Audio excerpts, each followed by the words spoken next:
It's 2 a.m., a training run that's been going for 3 weeks. Suddenly spikes. Loss shoots up, then drops part of the way back. Restarting is the expensive reflex. Today, we're diagnosing loss spikes, a distributed training interview staple. First question. Here's the setup. A long training run, loss suddenly spikes at one step, then partially recovers a few steps later. Before you touch anything, what are your first hypotheses and how do you rank them? You have 10 seconds to think.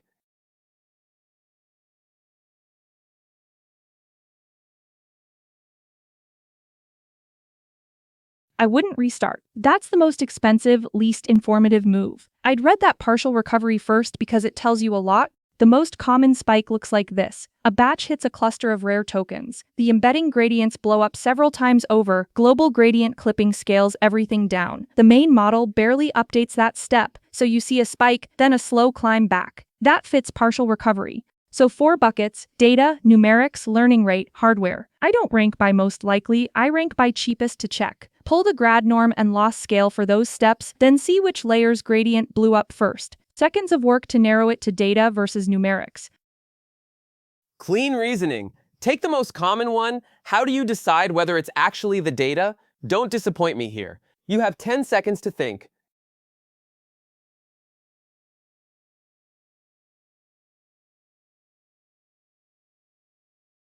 Data's the easiest to check and the usual culprit. The key question is whether my data order is reproducible. If it is, then given the seed and the global step, I know exactly which shard and which samples fed that step. So I pull that batch out, replay it on the checkpoint from just before the spike, and watch whether the grad norm reproduces the same peak. If it does, that basically confirms it.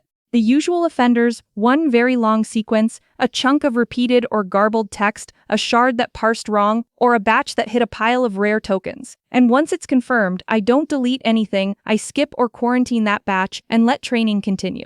That's exactly what Palm and GLM did. Swap out the offending samples and the spike frequency drops. Keep going. And if the data's clean and you suspect numerics, what specifically do you look at and how do you confirm it's numerical? You have 10 seconds to think.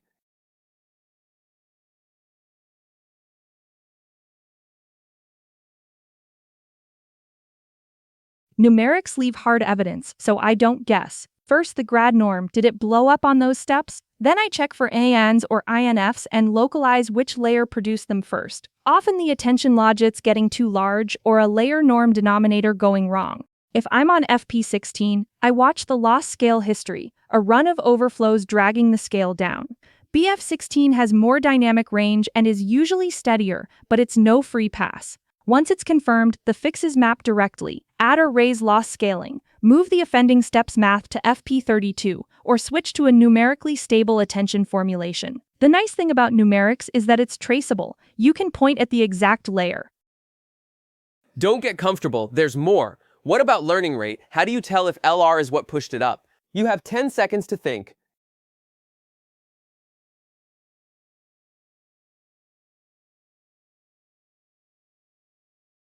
For learning rate, I line up the timeline first. Did the spike land right as warm-up ended and the LR hit its peak, or at a step in the schedule, or right after someone hand-tuned it? If it lines up, that's a strong suspect. Then I check one thing: is gradient clipping actually doing its job? A lot of spikes are really a single step where the gradient exploded and the clip threshold was set too loose to catch it. The careful version is adaptive clipping. Set the threshold from the running history of gradient norms instead of a fixed value.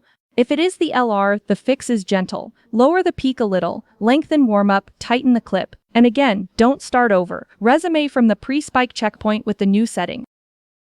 Last one. All right, bring it home. Give me an intervention plan that recovers this run without restarting from scratch. You have 10 seconds to think.